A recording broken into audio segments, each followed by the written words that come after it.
নিশ্চয়কৈ এই মুহূৰ্তত আমি প্ৰতিবাদস্থলীত পৰিৱেশ দেখুৱাই আছোঁ। তাৰ মাজতে আহি উপস্থিত হৈছে এই বীৰ লাচিত সেনাক শৃংখলচলীয়া যে অসমৰ আপুনি এইকেইটা দিন কৈ আছিলে যে আমি সুৰক্ষিত নহয়, আমাৰ মাতৃ সুৰক্ষিত নহয়। পুনৰ কালি সেই ঘটনা সংঘটিত হ'ল নগাঁৱৰ টিঙত।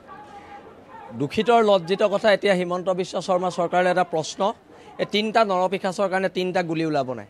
অসমৰ জনগণে দাবী কৰিছে shoot to kill, no' arrest no' FIR, direct encounter. আমি ডাইৰেক্ট এনকাউণ্টাৰ কৰাটো বিচাৰিছোঁ।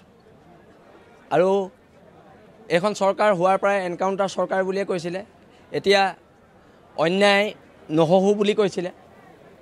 এতিয়া আমি অসম পুলিচ, অসম চৰকাৰৰ সৎ সাহস চাওঁ যে তেওঁলোকে কেতিয়া এনকাউণ্টাৰ কৰে। ইমান দেৰি কিয় লাগিছে নৰধামকেইটা ধৰিবলৈ?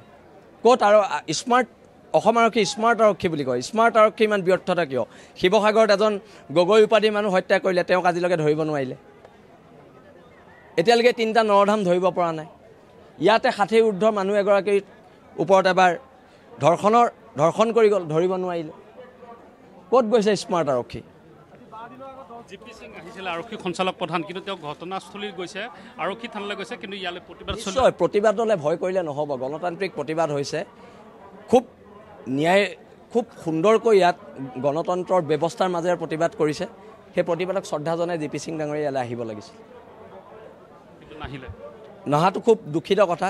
শিৱসাগৰত প্ৰতিবাদ হৈছে, মন্ত্ৰী ৰণোজ পেগু ডাঙৰীয়া গৈছে। ইয়াত প্ৰতিবাদ হৈছে কিন্তু কোনো অহা নাই। কিন্তু ঢিংবাসীক লগত আমি সদায় আছোঁ আৰু এই প্ৰতিবাদ অব্যাহত ৰাখিবলৈ অনুৰোধ জনাইছোঁ।